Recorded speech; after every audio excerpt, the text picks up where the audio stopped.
Hello and welcome everybody. My name is Tommy Gilmore. I'm the founder and owner of Noisebird Digital Marketing, and you are watching another episode of Spotlight Southern Utah, where we learn about another business here in Southern Utah, and I'm excited to talk to Rulon, who is the owner and founder of Heartlight Funeral Services. So I'm excited to chat today. Good to chat with you. Looking forward to it.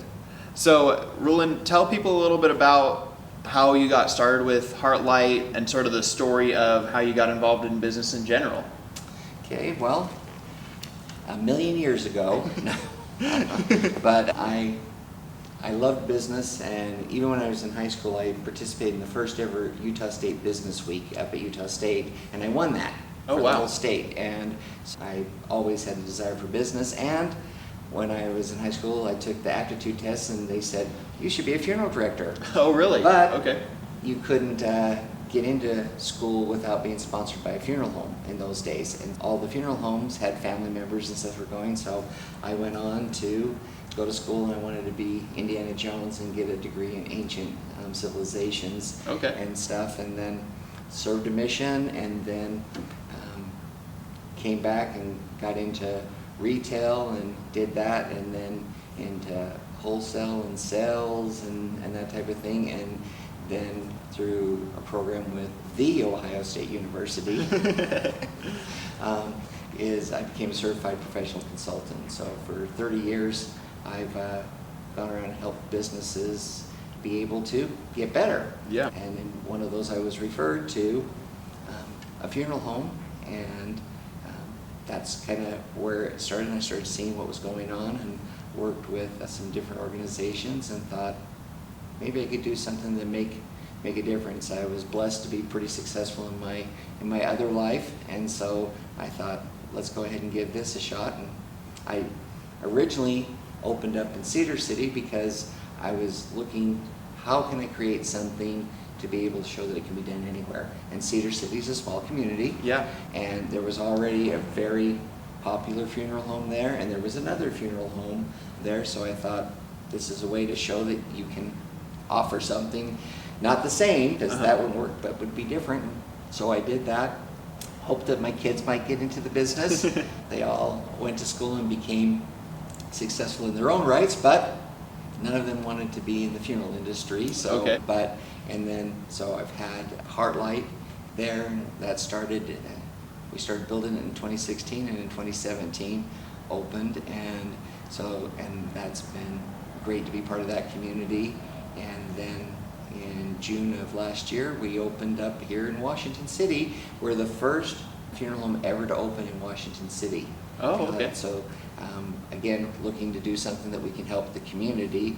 You know, there are corporate funeral homes, and people sometimes say, "Oh, you're a corporation." Well, every business is a corporation, you know, in being able to do that. But it's really trying to keep members of the community in there together and serve them. And so that's really what we've tried to do. And Heartlight is something that, you know, when I was looking at it, E.T., right? There's a song called "Turn On Your Heartlight." Part of it, and I was looking for something that would be memorable but also meaningful. Yeah. So that's how Heartlight came to be. Okay. That's awesome. So you kind of drew inspiration from the song, and that's where the name came from then? Yeah, it was in 1982 when it started, right? I think before you were born, right? Just a few years. Just a few years. But it was a very emotional movie type of thing.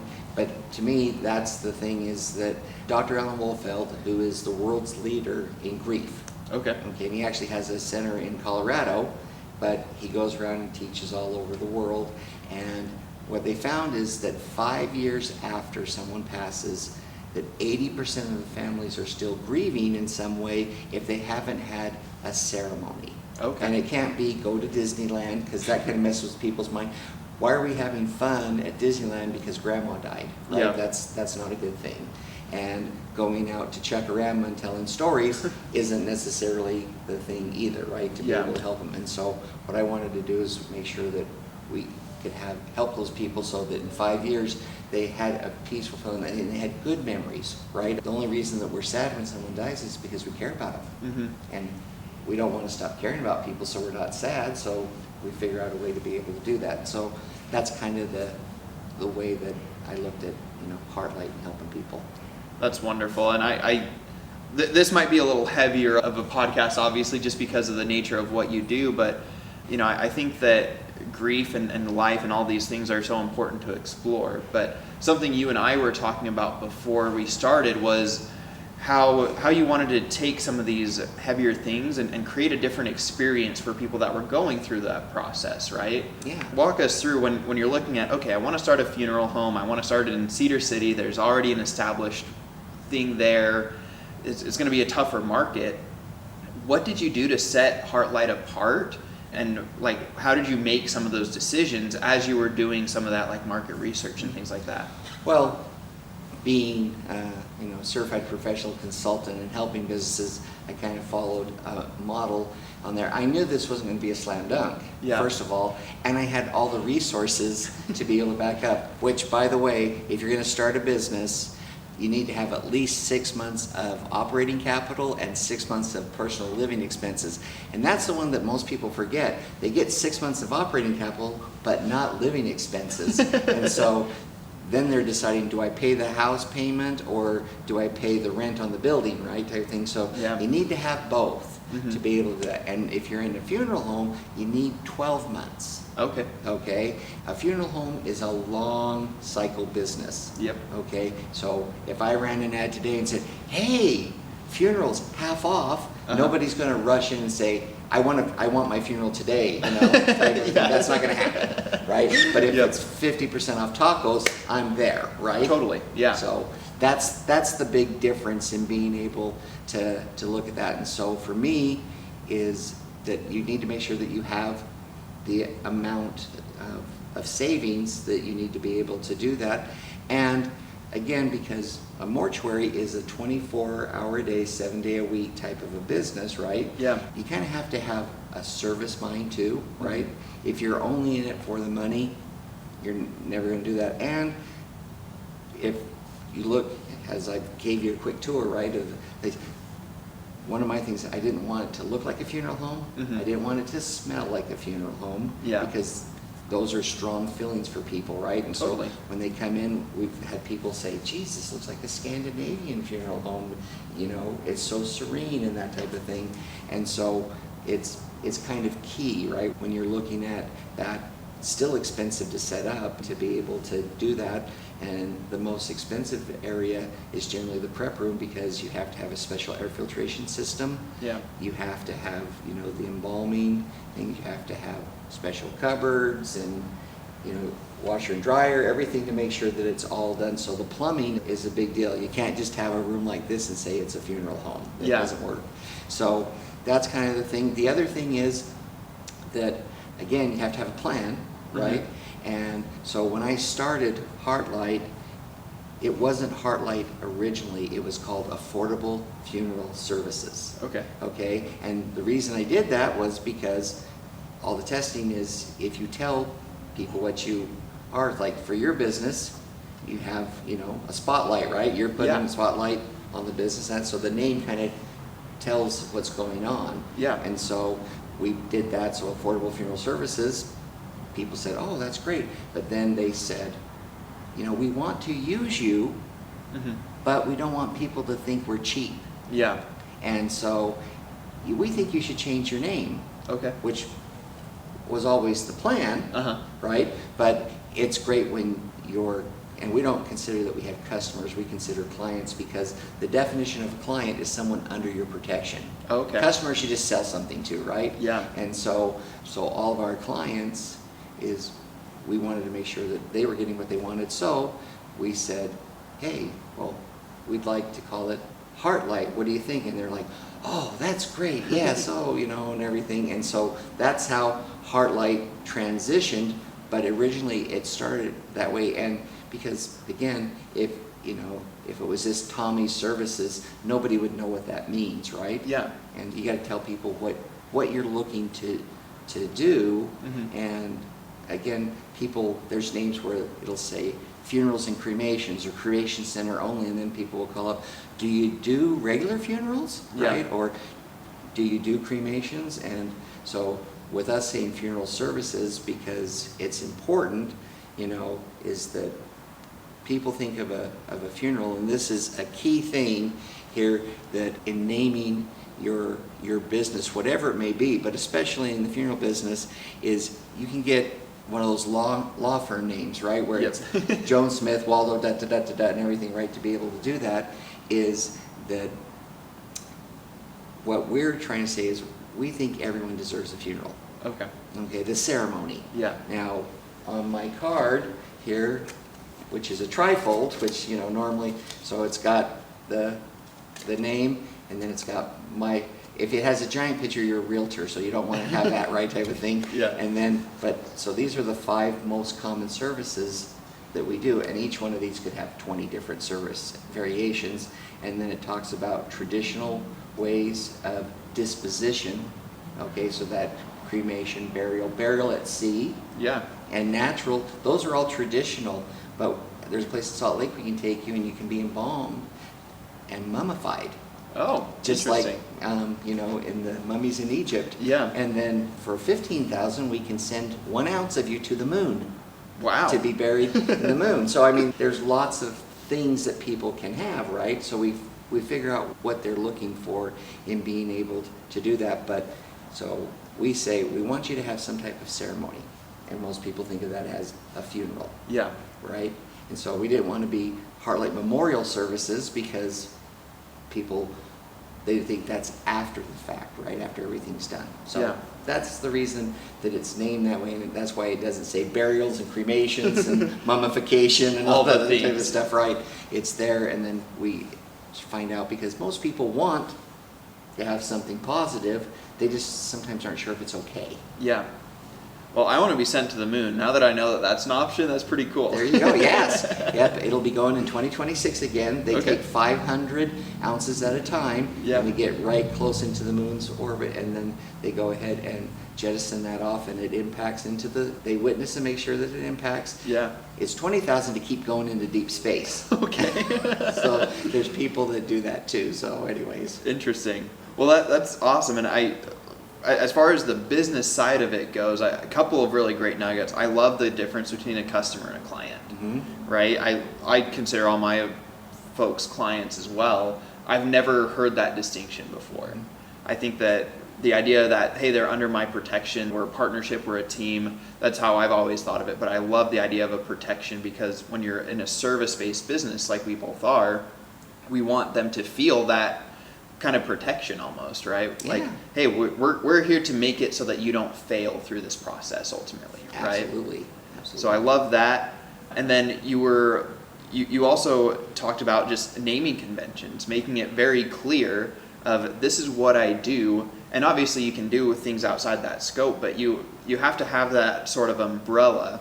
And so when you're in those planning phases or those early phases or even a rebranding phase, it's something to consider is what are some alternatives that maybe I should look at, even if they're bad options. Let's consider them for 2 seconds and rule them out because they're bad options, right? It's like naming your kids, right? So Yeah. you're getting ready to name your kids and you think, how is that going to be made fun of? Because you don't want them to do that. And it really, it turns right into that. And I try to find things all my years of being a consultant, I love movies. Okay. And so I would find that I could say, remember in this movie how this happened? And they go, yes. And there's an instant emotional and psychological connection that they're able to take. So if I was consulting a funeral home, I would talk about a tire store.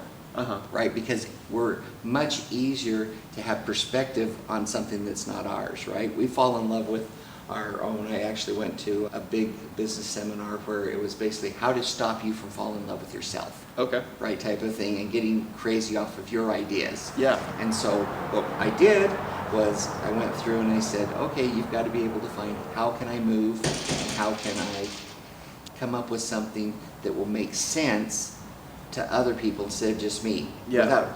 And you got to be able to do it in that 30-second elevator pitch. Yeah. Right? And being able to do that. So that's an important thing for me when I work with the people and help them figure out how to name something. And they have to be proud of it, but they also, I'll say, if your wife's embarrassed because of what you named it, you probably should pick a different name. That's definitely true, yeah. So you actually talked about, hey, we started out as affordable services. We kind of did a rebrand. Obviously, I'm sure that's not the only challenge that you've had to overcome is, going through a rebranding or things like that. What are some other challenges that you've overcome within Heartlight, and what specifically did you have to do or learn in order to overcome those challenges? Well, I think, the big thing is opening it up here in Washington doesn't make a lot of sense so if I was consulting someone, I would not tell them to open up a funeral home here, because there are 9 funeral homes in Washington County. Wow. And basically all in St. George. Yeah. Right? And so, but again, for me, I'm trying to create something that I can say it's different. You can come in and serve a certain population. Yeah.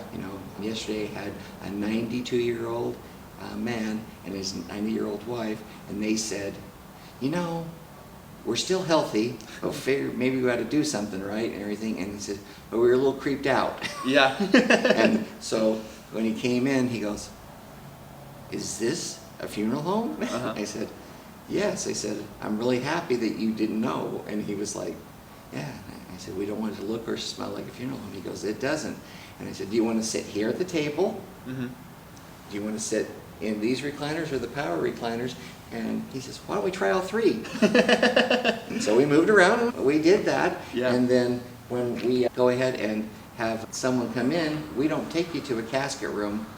We have everything behind the curtains so that we can open up a little bit like Wizard of Oz, right? Yeah. To be able to do that. And so. But you want people to pay attention to the behind the curtain now. Yeah. Yeah. And it's like, now you could go ahead and do this. And so they were like, oh, that makes sense. And then I said, do you want to talk about cremation?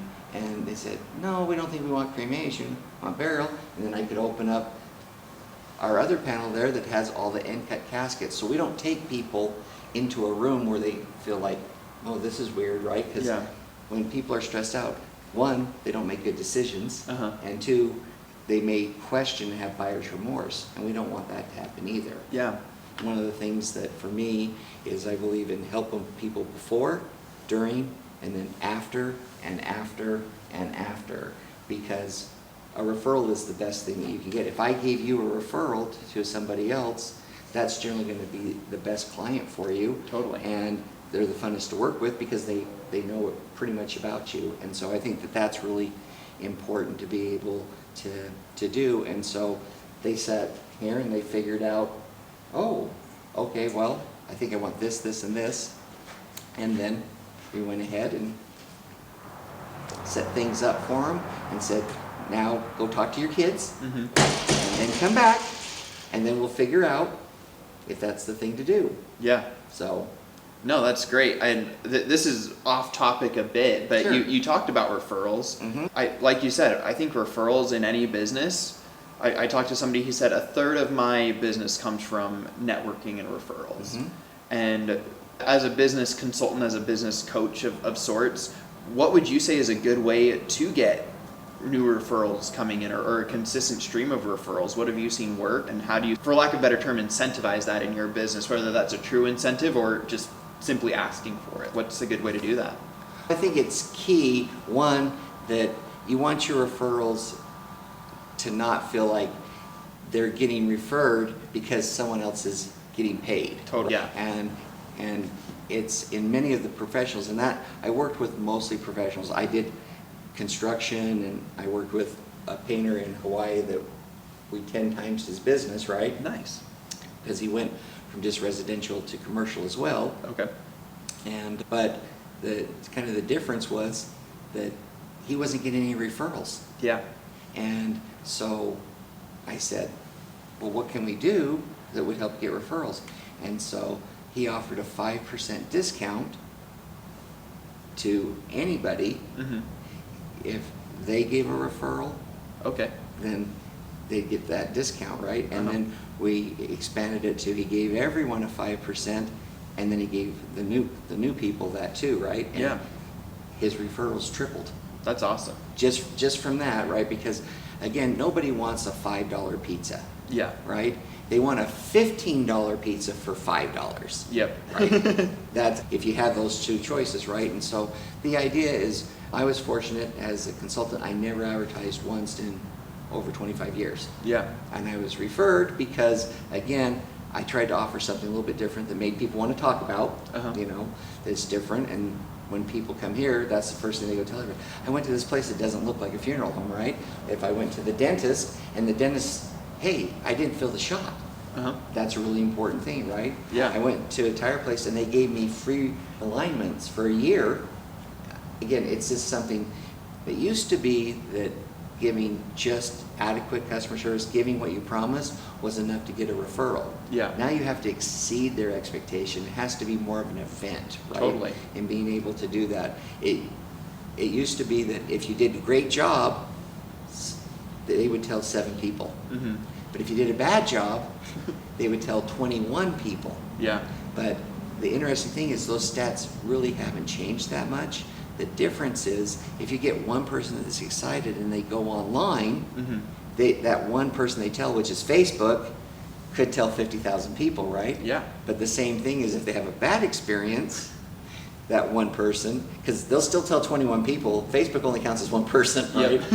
and they'll do that. So it's key for doing that. And then asking and having a way of ask, right? So if they have a great experience and they pay you a compliment, that's a great time to be able to say, instead of saying, hey, do you have any friends? Yeah. It's more of like, is there anyone that you think would like this type of service? You see how that's different? Or do you have any friends like you?